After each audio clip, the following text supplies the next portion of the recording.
Kuatkan tekad, kuatkan hati. Negeri ini memanggilmu kawan. Belajar, bergerak, berbagi untuk negeri. Guru penggerak majukan.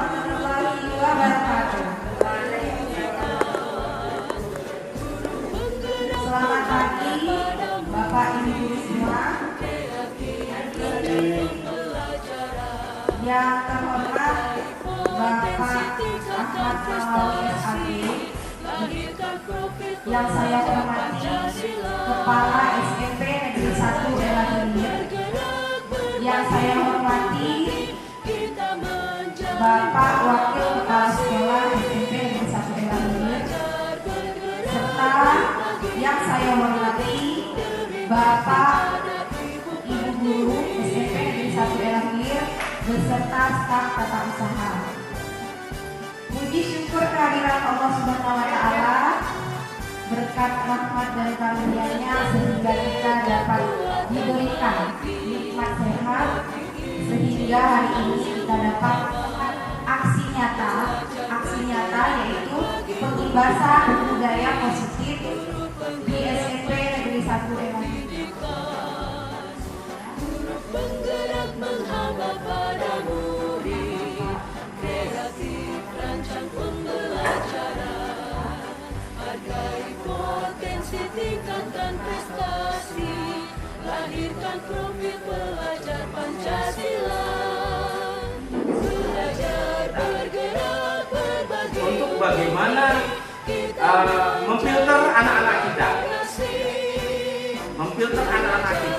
yang sudah terlanjur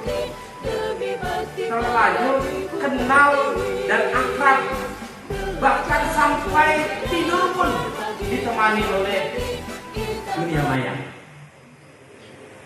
Alhamdulillahirabbil alamin, hamdan syakirin, hamdan syakirin, hamdan ya rabbana lakal hamdu kama yanbaghi li jalali wajhika karim. Assalamualaikum warahmatullahi wabarakatuh. Selamat pagi Bapak Ibu. Mari kita lanjutkan kembali ya. Tadi setelah kita beristirahat. Jadi hari ini luar biasa sekali, alhamdulillahirabbil alamin.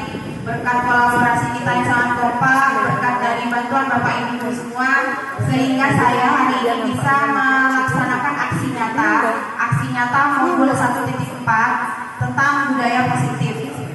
Adapun kegiatan ini adalah merupakan tugas saya di program pendidikan calon guru penggerak. Jadi saya harus membuat sebuah seminar kecil atau pengibasan kepada rekan-rekan di sekolah. Jadi saya ucapkan terima kasih kepada Bapak Ibu yang sudah meluangkan waktu untuk hadir mengikuti pengibasan yang dilaksanakan pada pagi hari ini. Kemudian apa yang akan saya sampaikan hari ini tentang modul 1.4 yaitu budaya positif. Mungkin ada yang bisa mencontohkan budaya positif di sekolah kita ini apa saja ya Bapak Ibu Guru? Budaya positif yang selama ini kita udah jalankan khususnya di SMP 1 Ela Hilir. Yang pertama, seperti tadi disampaikan bahwa kita guru SMP 1 Ela Hilir ini biasa selalu senyum, kemudian selalu sapa, menyapa, kemudian selalu ramah. Yang kedua, budaya positif juga terjadi di SMP kita yaitu kompak dalam segala hal. Misalnya hal yang positif, maksudnya segala hal. Jadi guru-guru SMP 1 Ela Hilir sudah teruji, bahkan sudah terkenal sampai ke dinas Kabupaten Melawi. Jadi sebenarnya kita SMP 1 Ela Hilir boleh juga berbangga, karena suara SMP 1 Ela Hilir sangat berpengaruh. Apalagi kalau kita ada mulai menyampaikan hal-hal yang positif soal dunia pendidikan. Jadi sekali lagi, dengan adanya guru penggerak Ibu Yus yang udah mulai awal ini, mudah-mudahan ini memotivasi untuk kita semua, ini juga budaya positif. Saya akan menampilkan sebuah video. Mohon nanti Bapak Ibu simak, kemudian nanti bisa kita diskusikan bersama kira-kira ini apa sudah mencerminkan budaya positif.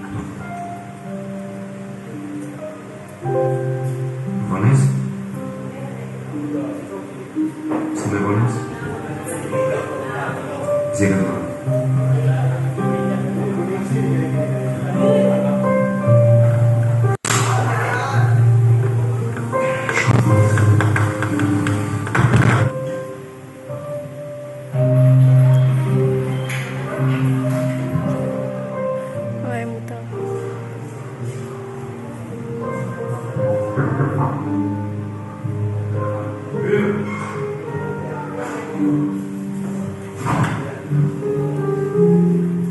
Pendek.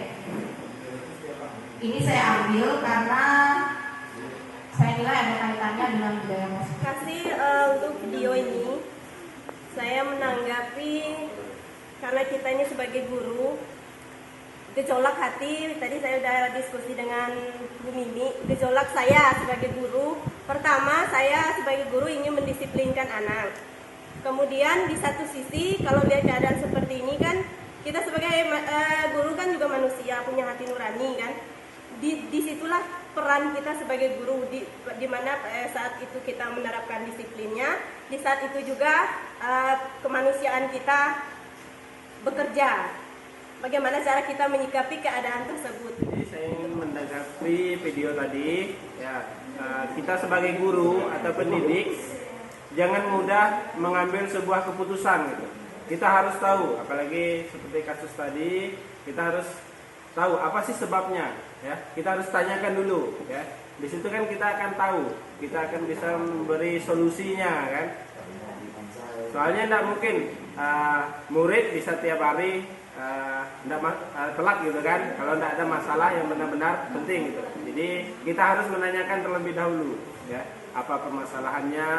Jika kita bisa memberi solusinya seperti apa gitu, jangan langsung dihukum gitu. Sampaikan oleh Bu Siska dan disampaikan oleh Pak Hermansyah itu memang benar ya. Jadi selama ini inilah permasalahan yang ada di sekolah. Ini baru datang terlambat, tapi masih banyak permasalahan lain yang ada di sekolah berkaitan dengan siswa. Pada saat kita mendidik anak, ya, kita diibaratkan seorang petani. Ketika kita ingin menumbuhkan sebuah padi, tidak mungkin nanti yang tumbuh itu bakalan jagung. Nah, jadi padi ya tetap padi. Murid yang seperti itu ya tetap seperti itu dia. Apa yang bisa kita lakukan? Yang bisa kita lakukan itu memperbaiki, ibaratkan ya, kondisi tanahnya, kemudian memelihara tanaman padinya, kemudian kita bisa memberi pupuk dan air, membasmi ulat-ulat, kemudian jamur yang mengganggu hidup tanaman padi dan lain sebagainya. Menurut Bapak Ibu, kalau kita menanam padi, kemudian kita lakukan, kita merawat dengan penuh kasih sayang, apakah padi yang tumbuh itu akan baik? Ya, tentu saja. Eksplorasi konsep yang pertama, perubahan paradigma stimulus respon atau lewat teori kontrol, kemudian arti disiplin, 3 motivasi perilaku manusia, kemudian keyakinan kelas, hukuman dan penghargaan, kemudian kebutuhan dasar manusia, kemudian posisi kontrol, dan segitiga restitusi. Nah, kita akan bermain games, Bapak Ibu Guru. Saya akan membagikan sticky note ini. Bapak Ibu Guru boleh tulis satu hal yang paling berharga dalam hidup Bapak Ibu Guru semua. Boleh konkret, boleh abstrak. Artinya kalau konkret itu misalnya boleh benda, tapi kalau abstrak itu boleh misalnya keyakinan atau apa seperti takwaan atau dan sebagainya. Jadi Bapak Ibu boleh tulis bebas satu kata saja di dalam kertas ini, kemudian nanti digenggam erat. Sama seperti itu.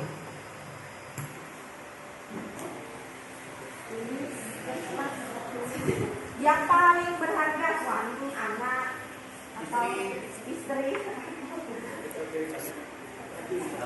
atau istri orang. Apa itu? Satu ya kan? Ya, satu saja. Ya.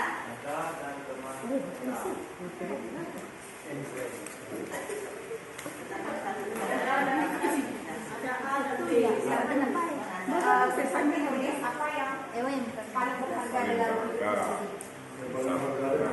Yang paling berharga. Berharga. Yang mungkin udah tahu. digenggam sangat erat.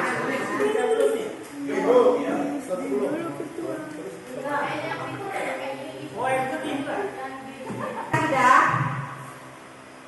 Sekarang gantian. Misalnya Mem ini membujuk Ima, gimana caranya menyerahkan kertas itu supaya Mem bisa dapat?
Nah sekarang gantian, Bu Ningsi membujuk Pak Loren.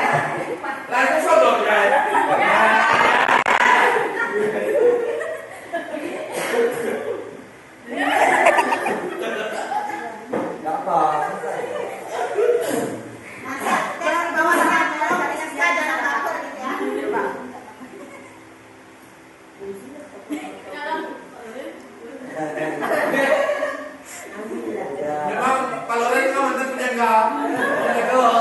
Bagaimana ya? Oh iya, makasih.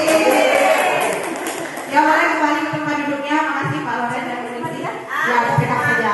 Nah dari games ini ada banyak hal yang bisa kita petik pelajarannya. Pertama kita dengan siswa. Terkadang ada siswa yang mau diberitahu dan ada juga siswa yang dengan susah payah kita bujuk seperti apapun dia tetap tidak mau. Karena apa?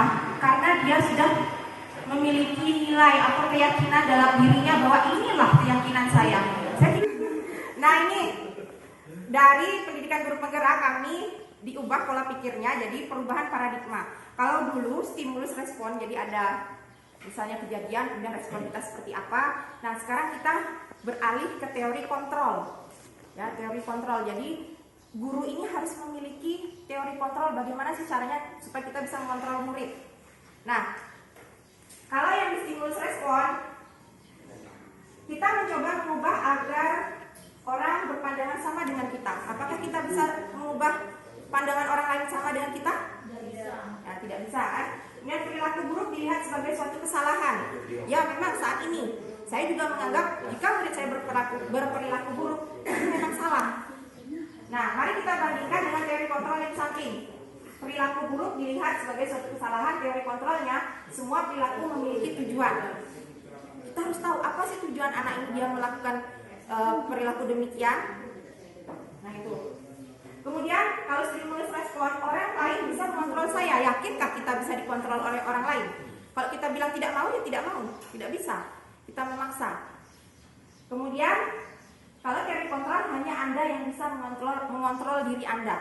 Jadi kita sendiri nih yang bisa mengontrol diri. Tidak bisa kita orang lain memaksa, itu tidak bisa.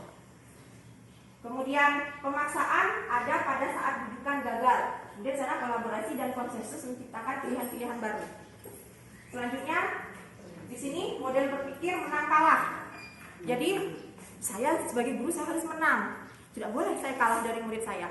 Nah, namun kalau di teori kontrol model berpikirnya harus menang sama menang. Nah, seperti itu. Nah, sekarang kita masuk apakah makna disiplin? Mungkin Bapak Ibu guru ada yang tahu disiplin menurut versi Bapak Ibu guru itu ya seperti apa? Saya Indah stop dulu ya. Menurut saya itu disiplin itu sesuai dengan aturan yang ada. Itu memang harus ditaati dengan peraturan sekolah.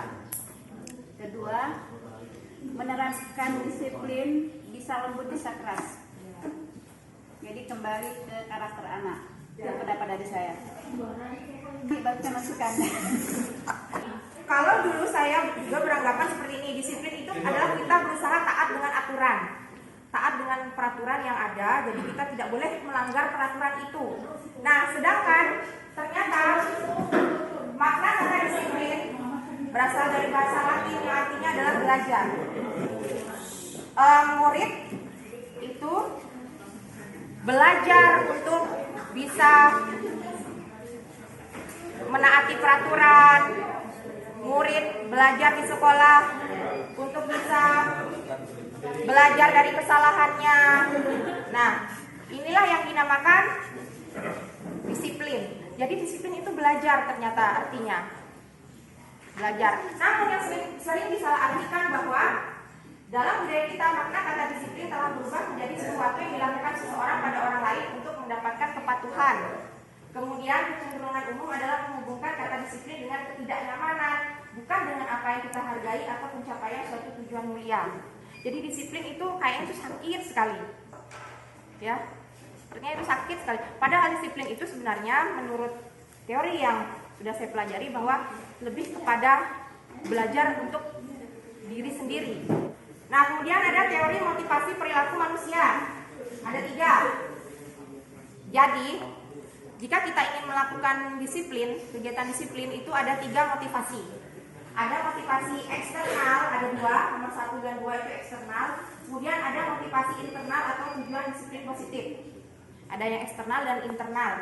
Nah, yang pertama untuk menghindari ketidaknyamanan atau hukuman. Selanjutnya untuk mendapatkan imbalan dari orang lain atau institusi. Selanjutnya yang ketiga untuk menghargai diri sendiri menjadi insan sesuai harapan kita. Nah, jadi menurut Bapak Ibu guru, siswa di sekolah kita ini dia memiliki motivasi yang mana untuk berdisiplin? Pak Loren, ada yang ingin disampaikan? Motivasi yang mana kira-kira murid di sekolah kita ini motivasinya itu motivasi yang mana? Kalau menurut saya kayaknya motivasi nomor 1 lah ini. Ya, jelas untuk menghindari ketidaknyamanan atau hukuman. Ada juga murid yang untuk mendapatkan imbalan dari orang lain atau institusi. Jadi misalnya diiming-imingi, nanti ibu kasih poin, nah baru dia rajin. Kalau tidak dikasih poin, udah melempem lagi. Nah itu. Jadi hari ini kita akan coba, saya akan menawarkan bagaimana caranya kita menumbuhkan motivasi internal, motivasi 3 untuk menghargai diri sendiri, menjadi insan sesuai dengan harapan kita. Jadi tanpa adanya takut dengan hukuman, takut dengan atau ingin mendapatkan imbalan atau hadiah. Nah, dikaitkan dengan merdeka belajar, ternyata disiplin itu ada kaitannya dengan merdeka. Merdeka bukan berarti kemudian boleh bebas sebebas-bebasnya, tidak. Tapi merdeka itu menurut Ki Hajar Dewantara, merdeka itu artinya tidak terlepas dari perintah. Tidak hanya terlepas dari perintah, akan tetapi juga cakap buat memerintah diri sendiri. Nah, jadi kita akan memunculkan motivasi siswa ini gimana sih supaya dia muncul motivasi dalam diri dia bahwa ini loh saya ini karena kesadaran diri saya, bukan karena takut hukuman, bukan karena saya ingin dapat imbalan. Nah, ini diagram lingkaran. Yang di tengah ini ada peraturan kelas, kemudian keyakinan kelas, kemudian lingkungan positif dan budaya positif. Nah, sekarang yang akrab di telinga kita yang mana? Peraturan atau keyakinan? Keyakinan ya Bu. Mungkin ada Bapak Ibu guru yang lain? Biasa di sekolah ini yang biasa kita sebut, ya biasa kita familiarnya saya sendiri, ya biasanya peraturan ke kelas. Ternyata peraturan kelas ini dinilai masih kurang efektif kalau adanya peraturan-peraturan. Malahan ada siswa, biasa saya dengar pada saat saya membuat keyakinan kelas, mereka berkata, Bu, peraturan itu ada untuk dilanggar. Nah, baik kalau seperti itu, nanti kita harus buat keyakinan kelas. Keyakinan kelas. Dari peraturan kelas kita buat menjadi keyakinan kelas, kemudian akan mencipta lingkungan yang positif dan lebih luas lagi akan menciptakan budaya yang, nah ini, keyakinan kelas, hukuman dan penghargaan. Nah, mengapa tidak peraturan saja? Mengapa harus keyakinan? Nanti dari peraturan itu bisa dibuat keyakinan. Misalnya, nih, mengapa kita memiliki peraturan harus menggunakan helm bila mengendarai kendaraan roda 2? Berarti apa keyakinan yang kita miliki itu Pak? Apakah karena takut polisi? Apakah karena kita ingin melindungi diri kita? Ya benar Bu. Jadi kita berusaha, keyakinan yang kita punya ada kita supaya terlindungi. Kalau tidak menggunakan helm akan berbahaya. Tapi kalau dia takut dengan polisi atau takut dirazia, berarti dia belum memiliki keyakinan internal, tapi dia memiliki keyakinan eksternal.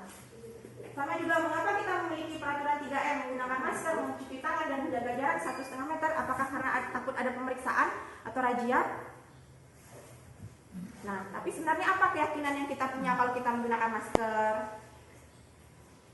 Nah, berarti kita bisa terlindung dari penyakit atau bisa menjaga kesehatan.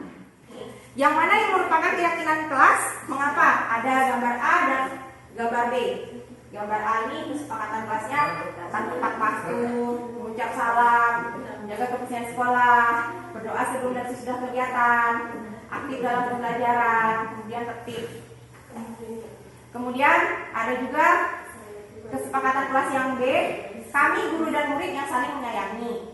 Dan kami murid yang semangat belajar. Dan kami murid yang peduli dengan teman-teman. Menurut Bapak Ibu guru, ada yang berpendapat kira-kira yang mana yang keyakinan? Keyakinan kelas itu yang mana? Pak Irmansah? Yang B. Ada pendapat Bapak Ibu guru yang lain? Kira-kira yang keyakinan kelas yang mana? Yang B. Mengapa tidak yang A? Peraturan. Jadi benar sekali yang disampaikan oleh Bapak Ibu guru bahwa yang bagian B adalah sebuah keyakinan. Kalau yang di A itu lebih kepada peraturan, datang terus tepat waktu. Malahan biasanya ada ditambahkan dengan jangan terlambat, jangan merokok, jangan dan sebagainya. Nah, itu lebih kepada peraturan. Tapi kalau keyakinan, ya, kami guru dan murid yang saling menyayangi. Nah, menyayangi itu seperti apa? Menyayanginya, kemudian semangat belajarnya seperti apa? Kemudian murid yang peduli dengan teman-teman. Kan luas penjabarannya, itu luas. Kalau kita semangat belajar, berarti apa saja yang dilakukan murid? Mengerjakan tugas, kemudian rajin sekolah. Nah, jadi banyak. Nah, di sini nanti kalau Bapak Ibu guru ya ada yang tertarik ingin membuat keyakinan kelas, langkah-langkahnya nanti akan saya berikan contoh yang sudah saya lakukan di kelas 9B. Nah, bisa menentukan dulu nilai dari peraturan itu apa. Misalnya nanti disimpulkan ada hormat, ada bekerja sama, dan ada diterima dan dimiliki. Kemudian nanti hormat ini akan dijabarkan lagi. Hormatnya itu apa? Terlihat seperti apa kalau hormat. Berarti siswa hormat itu misalnya senyum salam sapa, misalnya pagi Bu. Nah, berarti itu hormat. Kemudian terdengar seperti apa?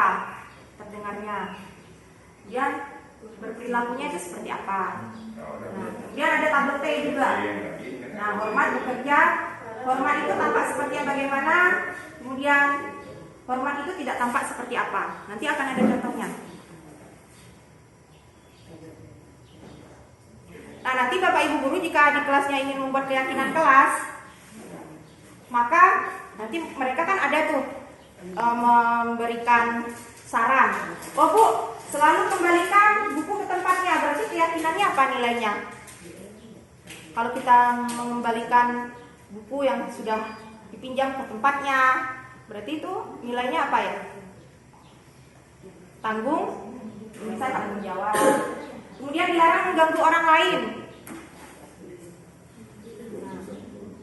Ya, menghormati orang lain atau sopan santun. Nah ini, ya inilah yang akan kita buat dari peraturan, kita ubah keyakinan kita. Lalu kembalikan buku ke tempatnya, ternyata itu nilainya adalah tanggung jawab. Kemudian dilarang mengganggu orang lain, itu adalah menghormati orang lain dan diri sendiri. Kemudian hadir di sekolah 15 menit sebelum pembelajaran dimulai, berarti menghormati orang lain, komitmen pada tujuan atau berkomitmen, dan seterusnya. Nah ini, dihukum oleh penghargaan. Tadi, kalau misalnya murid itu melakukan disiplin, ya ada juga loh, ternyata dia itu dihukum oleh penghargaan. Misalnya motivasi 2 tadi ingin dapat hadiah. Nah, pengaruh jangka pendek dan jangka panjang. Jangka pendeknya selagi ada hadiah ya dia disiplin atau penghargaan. Kalau tidak ada ya udah dia balik lagi ke seperti semula. Kemudian penghargaan itu sangat menghukum karena dia tidak enjoy, tidak relax. Ada target yang ingin dia capai.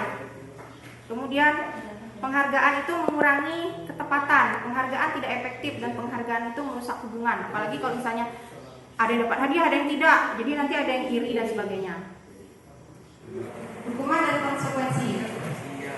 Nah, di sini ada mencatat 1000 kali di dalam buku kalimat saya tidak akan terlambat lagi karena terlambat ke sekolah.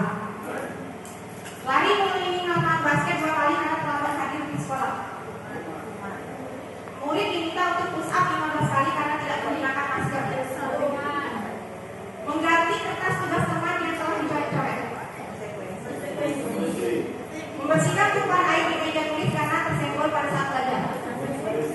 Meminta murid tidak menggunakan sepatu seharian di sekolah karena tidak menggunakan sepatu hitam.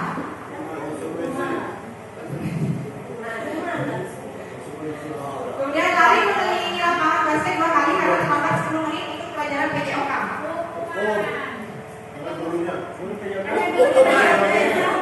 Hukuman. Hukuman ya, mari kita lihat. Kalau anda ikan keluarga. Keliling apa? Ternyata ini jawabannya. Ya, lari mengelilingi lapangan basket 2 kali karena terlambat 10 menit untuk pelajaran PJOK itu adalah konsekuensi. Karena sesuai dengan pelajarannya olahraga ya, konsekuensinya lari. Kemudian murid disuruh untuk menggunakan sepatu seharian di sekolah karena tidak menggunakan sepatu hitam, nah itu adalah hukuman. Gimana? Nah sekarang perbedaan hukuman dan konsekuensi. Sesuatu yang menyakitkan harus terjadi, konsekuensinya adalah sesuatu harus terjadi. Kemudian membuat anak sakit fisik maupun hati untuk jangka waktu yang lama, jadi dia bisa dendam karena dihukum. Dan kalau konsekuensi anak menghargai disiplin. Selanjutnya hukuman ini adalah paksaan. Tapi kalau konsekuensi itu adalah stimulus atau tanggapan. Kemudian hukuman mendorong anak menyakiti diri sendiri. Konsekuensi itu mendorong anak agar mudah menyelesaikan diri. Kemudian hukuman konsep diri yang buruk. Konsekuensi itu konsep diri yang baik. Kemudian hukuman anak belajar untuk menyembunyikan kesalahan. Konsekuensi anak belajar untuk mematuhi peraturan. Hukuman efeknya bisa marah, merasa bersalah, memalukan, merasa tidak dihargai. Tapi kalau konsekuensi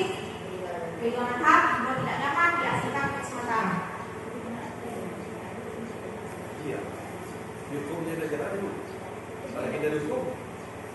Coba kasih peci. Nah, saya akan coba mencontohkan perbuatan keyakinan kelas yang sudah saya lakukan di kelas 9B.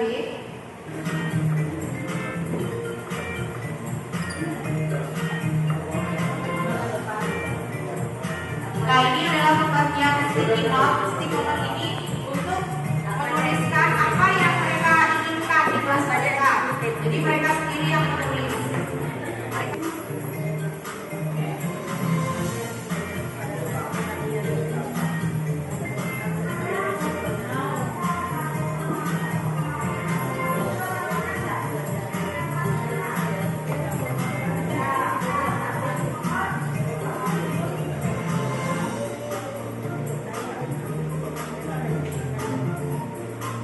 Setelah itu ditandatangani, kalau sudah disepakati, jadi harus ditandatangani oleh semua siswa, kemudian juga wali kelasnya.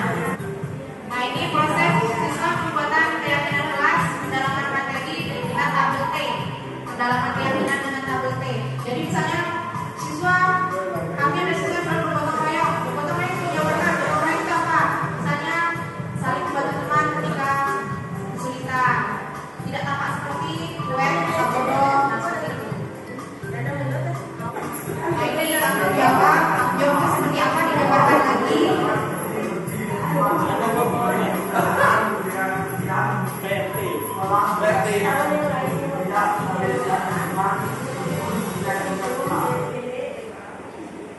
Nah, selanjutnya ini belum sempat ditempel pada sudah pasang, jadi nanti rencananya akan dibuat seperti poster.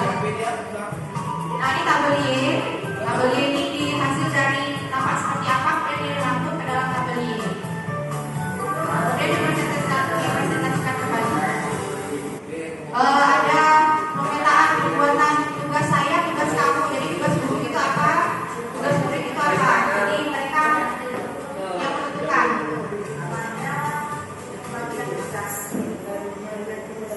Ini siapa namanya, Bu?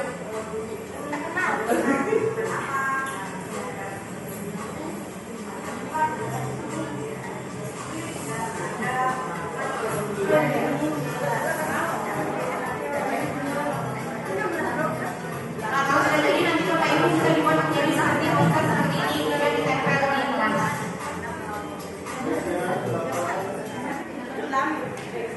Nah, itu tadi pembuatan keyakinan kelas.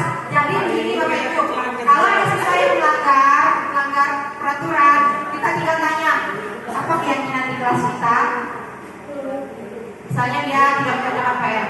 Oh, saya melanggar keyakinan yang tidak rajin belajar, saya rajin belajar misalnya. Nah, jadi itulah yang kita tekankan kepada murid-murid kita bahwa loh, ini kan kamu sudah memiliki keyakinan, kenapa sekarang kamu melanggarnya seperti itu. Nah, kita bertanya apa rencana kamu untuk memperbaiki.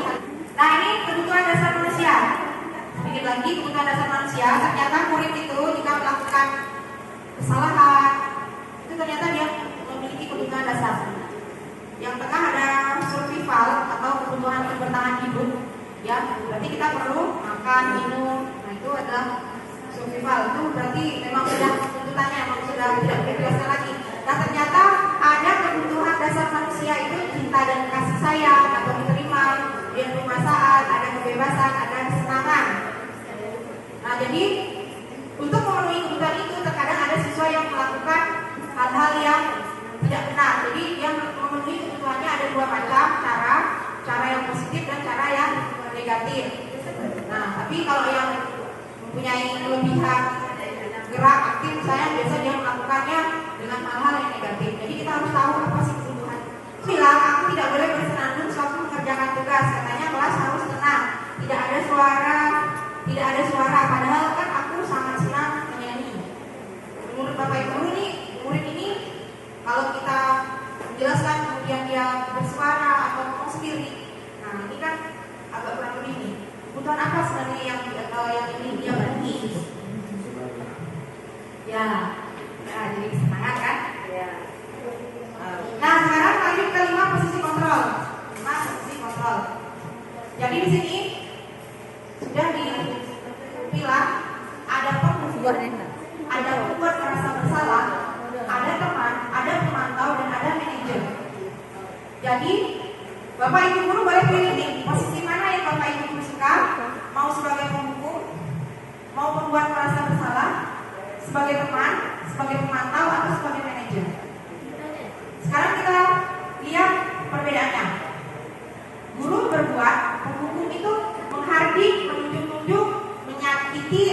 menyindir. Sedangkan Bapak merasa bersalah, berceramah dan mengatakan seharusnya, atau berkata ibu sangat kecewa. Biasa saya bilang, ibu sangat kecewa dengan kamu misalnya. Gitu. Kemudian sebagai teman membuatkan alasan-alasan untuk muridnya. Tapi biasanya kalau sebagai teman ini, murid akan berpikir begini, saya buat masalah tidak apa-apa, nanti kan ada ibu ini, nanti kan ada bapak ini, juga saya akan bela gitu. Selanjutnya sebagai pemantau atau menghitung dan mengukur. Pemantau ini dia padahal tahu tapi seolah-olah tidak tahu. Misalnya hari ini ada siswa yang menggunakan kaos kaki hitam.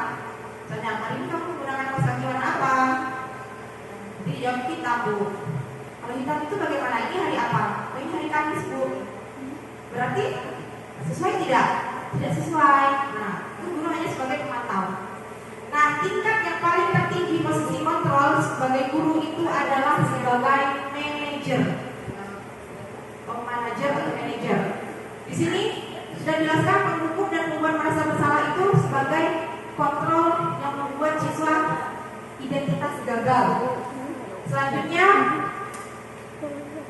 sebagai teman dan pemantau, identitas berhasil atau sukses, tapi kontrol itu tetap dari luar. Kontrol dari luar. Kemudian kalau yang manajer, identitas berhasil atau sukses, itu dia mengontrol dirinya sendiri. Langsung ke dampaknya, dampak pada murid kalau menghukum mengulangi kesalahan lagi katanya. Kemudian membuat merasa bersalah, merasa rendah diri. Kemudian kalau sebagai teman, lemah dan tidak mandiri dan bergantung pada gurunya. Kalau pemantau, menitik beratkan pada sanksi atau hadiah untuk dirinya. Selanjutnya kalau manajer, mengevaluasi dirinya, bagaimana cara memperbaiki diri.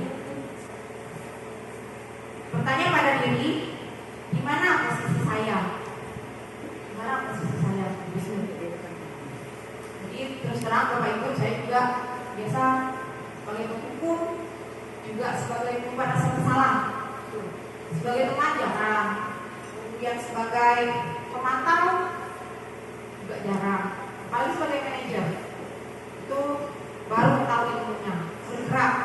Bergerak antara dari peraturan terubah ke nilai-nilai, dari pemantau berubah ke manajer, kemudian dari konsekuensi atau hadiah beralih ke cara memperbaikinya. Nah, ini yang tidak kalah pentingnya, ternyata jika ada siswa yang bermasalah, dari nada suara itu bisa mempengaruhi siswa. Sampaikan tidak pesan kita kepada siswa. 10%-nya itu adalah kata-kata kita. Kemudian yang 35%-nya adalah nada suara. Kemudian yang 55%-nya adalah non-verbal atau bahasa tubuh kita. Nah, sekarang kegiatan nada suara. Ini di sini ada penghukum, ada membuat orang lain merasa bersalah, ada teman atau pemantau atau manajer. Ada yang mau mencoba? Ini ada kalimat apa yang kamu mau. Jadi kalau penghukum itu biasanya gimana nadanya? Pak Loren mau coba?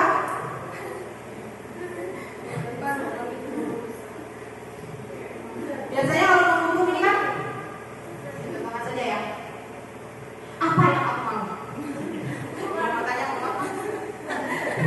Apa yang kamu tahu kan? Kemudian kalau dia sebagai ini apa namanya, membuat orang lain merasa bersalah, apa sih yang kamu mau? Jadi ada apa? Nadanya turun gitu kan? Kemudian kalau teman misalnya, jadi kamu ini maunya apa? Nah, jadi teman dengan manajer itu kurang lebih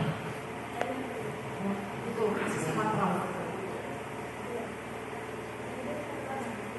Sedikit lagi nih Bapak Ibu. Nah, kita masuk ke yang terakhir. Ini adalah bagian restitusi. Nah, ini yang paling penting. Restitusi adalah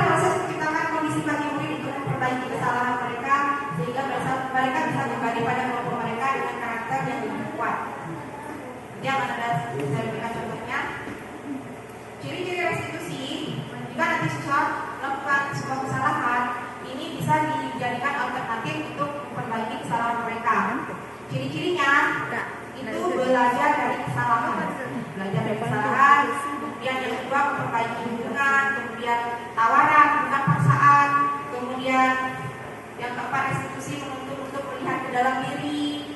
Kemudian yang kelima, restitusi mencari kebutuhan dasar yang berdasarkan tindakan. Restitusi diri adalah cara paling baik untuk memperbaiki diri. Kemudian restitusi fokus pada karakter bukan tindakan. Kemudian yang kedelapan, restitusi fokus pada solusi.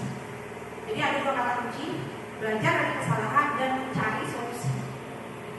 Selanjutnya yang ke-9, restitusi mengembalikan murid yang berbuat salah pada kelompoknya. Nah, ini segitiga restitusi. Yang beberapa waktu lalu saya syuting mengajak Sri, anak muda Imah, jadi ada Ijang. Nah, setelah lagi akan bentar ya. Jadi di sini ada segitiga restitusi. Yang pertama itu adalah menstabilkan identitas. Biasanya Bapak Ibu, kalau ada anak yang melakukan kesalahan, ketika dia sadar, dia akan takut. Apalagi ketika dipanggil ke kantor. Panggil ke kantor, wah itu udah mungkin berkecamuk di dalam pikirannya, apa yang akan terjadi pada saya? Mungkin saya dikeluarkan, atau mungkin saya akan diberikan hukuman sebagainya. Jadi dia sudah mulai berkobar-kobar dalam perasaan dan dirinya. Jadi kita stabilkan identitasnya. Nah, bagaimana cara menstabilkan identitasnya? Kita suruh jujur. Kemudian kita berusaha menenangkan.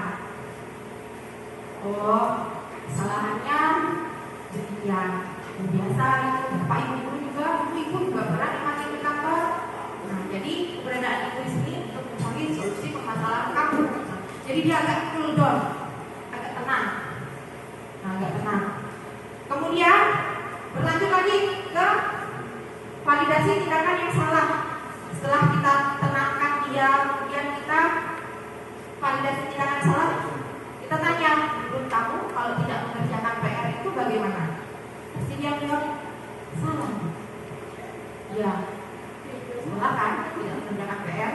Jadi kita bertanya pada dirinya sendiri yang menjawab. Ya. Kemudian menanyakan keyakinan. Nah, menanyakan keyakinan ini setelah dia mengakui kesalahannya, kita menanyakan keyakinannya bagaimana untuk selanjutnya.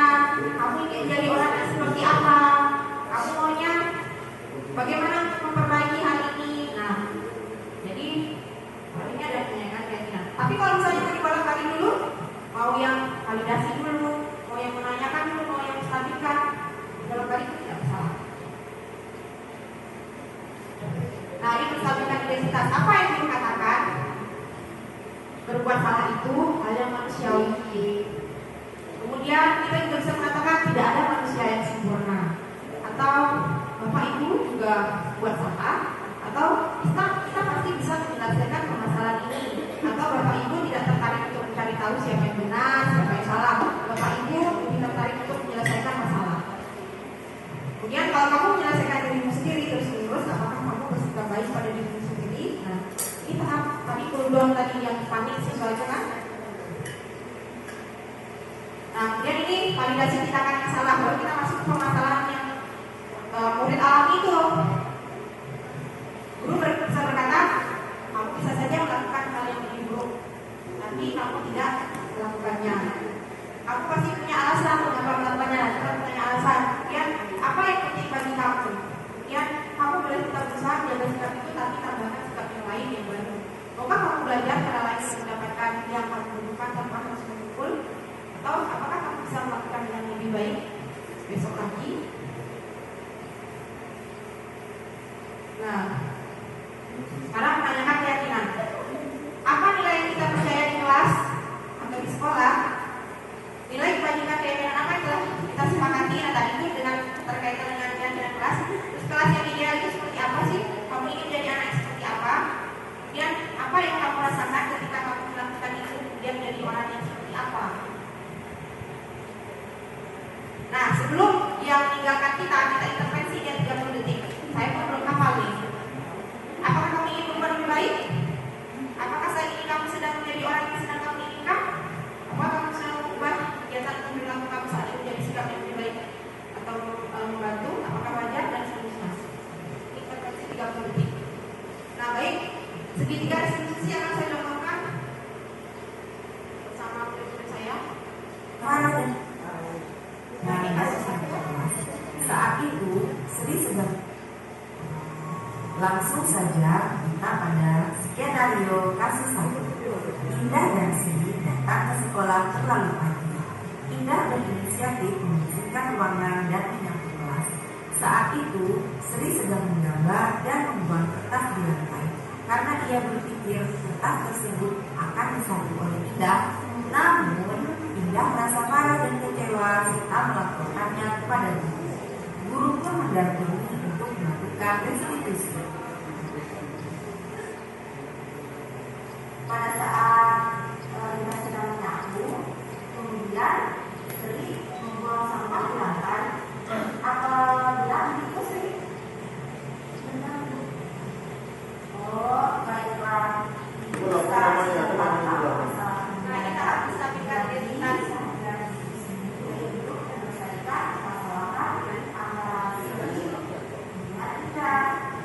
Tapi sebelum kita selesaikan masalah ini, itu mau bertanya dulu nih dengan Sri ya. Menurut Sri bagaimana? Jika Sri misalnya sedang menyapu nih, kemudian tiba-tiba ada temannya ya. Nah dia benar, Sri masih ingat dan dia jelas ya. Nah berarti kita harus menjaga kaki kita. Kalau itu apa tidaknya dilakukan silakan berarti menjaga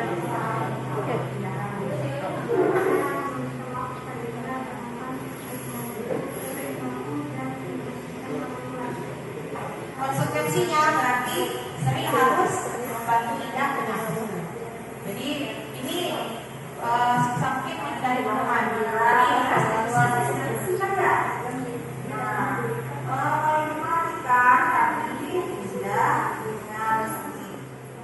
Ini adalah penjelasan dari saya. Jadi jika ada yang ingin tanya jawab atau diskusi, saya persilakan.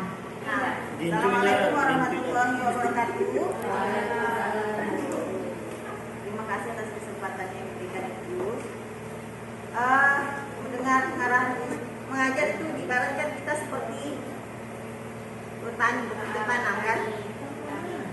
Kita harus kasih pupuk, kita harus ini itu.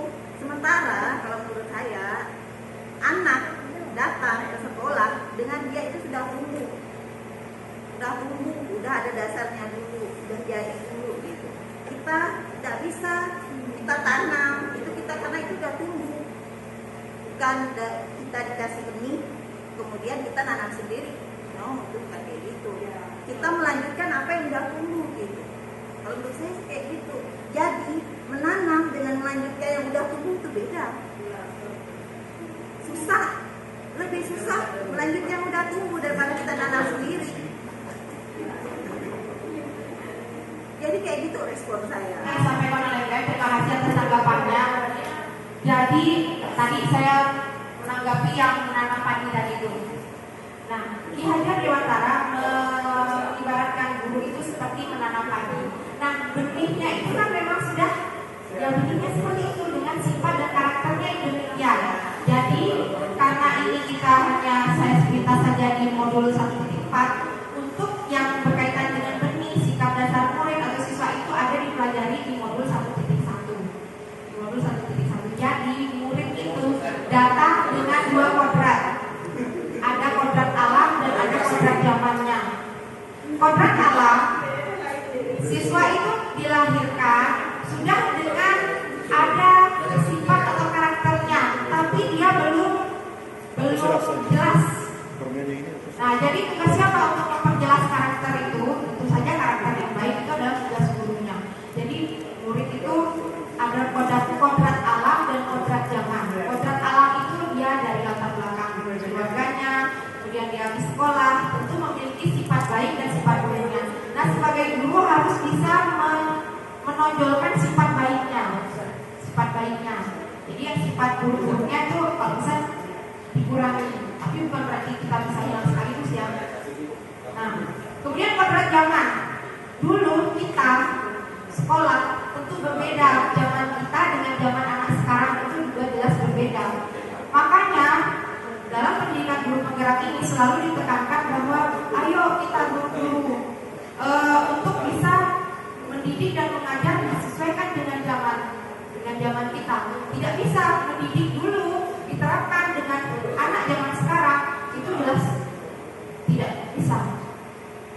sulit karena mereka zamannya sudah berubah.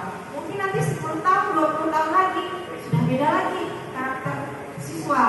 Jadi makanya dulu ya murid kita tidak seperti ini, tapi sekarang kita seperti ini. Nah disitulah tuntutan yang berat bagi kita, bagaimana caranya supaya kita bisa menyesuaikan pembelajaran kita dengan kodrat zaman.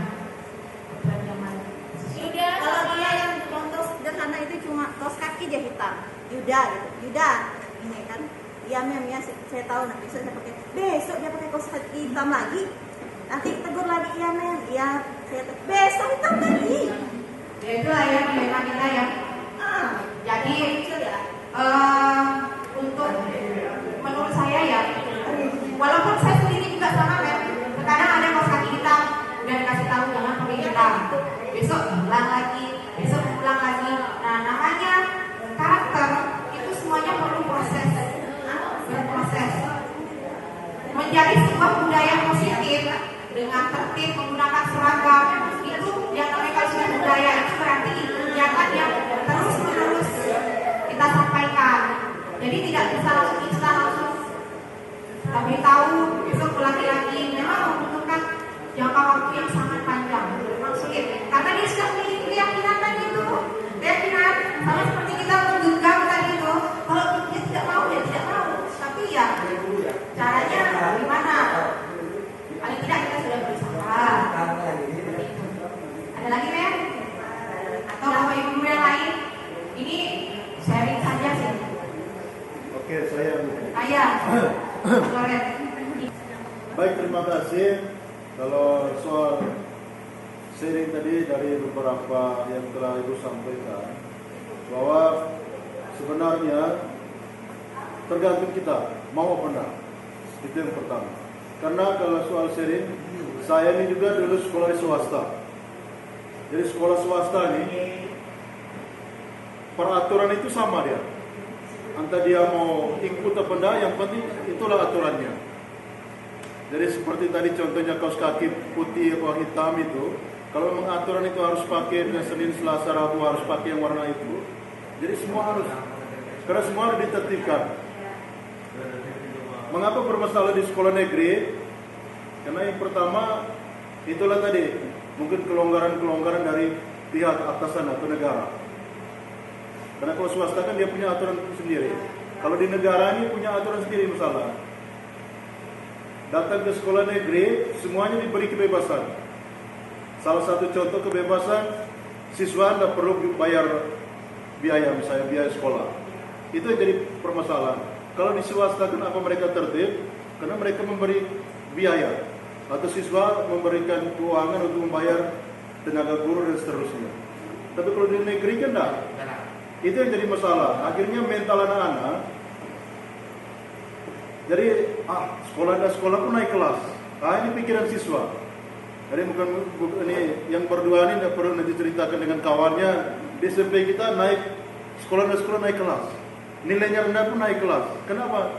Ada aturan itu harus wajib. Misal wajib 9 tahun. Jadi sekolah mau tidak mau.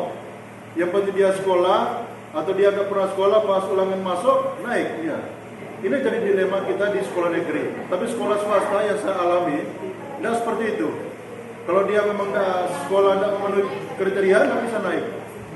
Dan memang tertib. Karena ada pengalaman orang tua pun wajib untuk menjaga. Kalau di negeri kita lihat sendiri lah, khususnya di negeri di SMP 1 negeri yang lain, tidak ada kerjasamanya antara orang tua dengan guru atau orang tua dengan sekolah. Kita panggil berapa kali pun ada yang orang tuanya bilang atur situ. Ini jadi masalah. Kita mau atur suruh anaknya tidak usah naik kelas. Dalam satu sisi kita benar, tapi satu sisi lain sebagai manusia pun gimana lah. Sedangkan anak itu mau tidak mau kita harus supaya dia harus bisa naik kelas, bisa lulus. Entah nanti dia bisa kerja atau tidak bisa kerja di lapangan, itu udah urusan pribadi. Jadi ini jadi masalah. Jadi betul juga tadi Bu Mimi sampaikan bahwa mereka yang memberikan teori ke negara mereka tidak pernah mengalami. Mereka hanya membaca dari perpustakaan, dari buku-buku yang lain, kemudian menyimpulkan bahwa hasil anak-anak siswa kita seperti ini. Tapi kita sebagai guru ini kita yang mengalami. Bahkan sampai kadang-kadang ada juga orang tua yang tidak puas dengan aturan-aturan di sekolah, lalu ada yang nyerang ke sekolah. Apa sih kalian? Udah dibayar negara, masa anak kami dibuat seperti ini? Ini juga masalah untuk kita. Jadi sekarang tergantung dari kepada kita semua, apakah kita mau apa enggak, sanggup apa enggak untuk menghadapi masalah ini. Tadi ada dengan cara, tadi ada apa namanya tadi demo di depan tadi saya dengan Ibu Ningsih, mungkin itu juga yang jadi masalah. Ada yang memang dengan spontan diminta oke, kasih.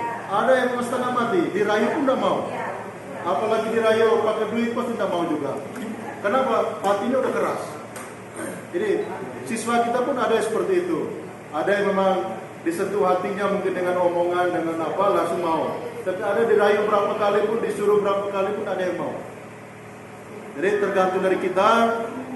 Mungkin saya sebagai guru agama memotivasi kita ya, kalau udah seperti itu kita hanya serahkan dengan Tuhan. Tuhanlah yang bisa menentukan apakah anak ini mampu benar. Kita mampu benar. Saya rasa itu. Terima kasih. Terima kasih untuk Pak Loren. Boleh kita beri tepuk tangan supaya Pak Loren. Jadi menarik sekali ya Pak Loren, memang benar. Ini juga jadi masalah saya juga. Masalah saya juga kan. Nah, kalau yang saya terima dari modul 1 sampai modul 1/4 itu tentang Ki Hajar Dewantara ya. Jadi beliau ini memang, kita sebagai guru itu, kalau orang Jawa itu ngomong itu sama seperti seorang orang tua pada anaknya. Nah, kita itu mengasuh kita ini memberikan dia kebahagiaan yang setinggi-tingginya. Itu kata Ki Hajar Dewantara. Jadi bukan kata saya, jadi memberikan dia kebahagiaan yang setinggi-tingginya. Jadi sebagai orang tua tentu kita kepada anak kita ingin membahagiakannya. Nah, sama juga Ki Hajar Dewantara bahwa kita mendidik, mengajar itu sambil mengasuh. Tentu dengan koridor-koridor yang sesuai. Kalau yang kira-kira membahayakan dirinya, oh jangan seperti itu. Kita arahkan lagi ke jalan yang benar. Seperti itu kata Ki Hajar Dewantara. Bahkan jargon Ki Hajar Dewantara itu, guru harus menghamba pada murid sampai yang Bu. Ya, ini kata perkataan Ki Hajar Dewantara ya Bu. Kata perkataan Ki Hajar Dewantara, jadi guru harus menghamba pada murid. Bukan berarti guru itu bisa diinjak-injak, tidak. Tetapi kita berusaha membimbing, mengarahkan supaya murid itu menjadi ke jalan yang lebih baik. Seperti itu menurut Ki Hajar Dewantara. Jadi mengapa beliau diambil sebagai bapak pendidikan Indonesia? Karena teori beliau sudah 100 tahun yang lalu. Tapi menurut bangsa kita, para pakar pendidikan, teorinya sampai hari ini pun masih relevan. Makanya itulah Ki Hajar Dewantara itu menjadi bapak pendidikan Indonesia. Mungkin Ibu Indah ada yang disampaikan, Bu? Saya terserah dia tahun berapa itu, Ki Hajar Dewantara tahun berapa. Jadi manusia itu berkembang dan berkembang, lingkungan itu selalu berpengaruh kuat. Keras itu perlu. Jadi tadi kalau semuanya dengan lembut tidak akan terlaksana. Contohnya apa? Militer. Dengan cara keras, disiplin. Nah, betul. Jadi lihat apa visinya sesuaikan dengan lingkungan. Karakter yang bagaimana? Sesuaikan dengan lingkungan sekolah. Artinya kembali ke otonomi sekolah. Jadi lingkungan yang akan menyesuaikan apa yang harus kita terapkan. Dari saya. Terima kasih Bu. Jadi beliau ini memang dari Nah, jadi itulah tadi sudah ditawarkan ada 5 posisi kontrol. 5 posisi kontrol itu sebagai pengunjung, kemudian sebagai orang yang merasa bersalah, sebagai teman, atau sebagai pemantau atau manajer. Nah, kita bisa menggunakan hal itu sesuai dengan kebutuhan, sesuai dengan kebutuhan kita. Kemudian yang mana yang kalau kita sesuai, oh yang ini kita sebagai guru dan sebagainya. Namun sudah dimaparkan apa dampak positif dan negatifnya.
bersaing dengan anak yang tidak tersaring. Yang tersaring enak ngajarnya, yang tidak disaring asal terima, ya itulah masih kita babak belur. Nah, kalau juga Bu, dari mereka belajar ini kan sekarang sudah ada sudah tidak ada lagi tersaring dan disaring lagi ya. Sekarang kan sistem zonasi juga kan. Jadi walaupun mungkin di SMP 1 Nangapino juga mereka sudah tidak ada seleksi. Nah, jadi semua juga anak sekarang itu dengan datang dengan latar belakang mereka itu yang berbeda-beda juga. Jadi kita juga tidak ada seleksi di SMP 1, SMP 2, SMA 1 Nangapino pun sekarang juga sudah tidak ada seleksi lagi. Mereka datang dengan karakter mereka yang unik-unik semuanya. Nah, jadi inilah yang saya dapatkan. Jadi itu dikembalikan ke Bapak Ibu Guru, kembali ke keyakinan Bapak Ibu Guru semua lagi tadi. Saya tidak bisa mengontrol Bapak Ibu Guru semua untuk bisa menerima ini. Karena apa? Tadi Bapak Ibu Guru sudah memiliki nilai-nilai keyakinan yang Bapak Ibu yakini. Jadi saya memang tidak bisa mengontrol. Saya berpandangan seperti ini, Bapak Ibu Guru berpandangan seperti ini. Memang sudah tidak bisa kita bersamaan pandangannya, itu memang tidak bisa. Jadi ini hanya sekadar untuk alternatif jika Bapak Ibu ingin melaksanakannya. Tapi jika Bapak Ibu Guru beranggapan ini hanya ya nanti akan saya terapkan atau tidak akan saya terapkan, mungkin ya itu sudah keyakinan yang Bapak Ibu yakini. Saya jadi tidak bisa untuk mengontrol itu semua. Jadi mohon maaf, saya sampaikan kepada Ibu Ida dengan Bapak Ibu Guru yang lain juga. Dalam hal ini saya bukan mau lebih jago atau lebih pintar atau menggurui, bukan, jauh juga dari itu. Saya hanya ingin memberikan karena tugas juga alternatif solusi, siapa tahu bisa digunakan. Tapi kalau untuk kontrol Bapak Ibu Guru harus ya seperti ini, saya tidak bisa, saya tidak mampu. Karena tadi itu mempunyai paradigma yang berbeda-beda. Sampai di sini masih ada? Ada. Ya. Terima kasih atas atensi Bapak Ibu semua sudah meluangkan waktunya. Saya juga terima kasih kepada Ibu Ida yang bisa membuat guru-guru kita berkolaborasi bersama-sama. Memang ada yang tim masa, alhamdulillah itu sangat terharu. Kemudian bapak-bapak guru dari kemarin sibuk tes infokus, tes laptop. Jadi dalam hal ini saya benar-benar berterima kasih. Kemudian mohon maaf jika ada kata-kata yang menyinggung perasaan. Nah, karena memang ini juga media kita berdiskusi, berbeda pendapat itu hal yang biasa. Saya akhiri, wabillahi taufiq wal hidayah. Wassalamualaikum warahmatullahi wabarakatuh.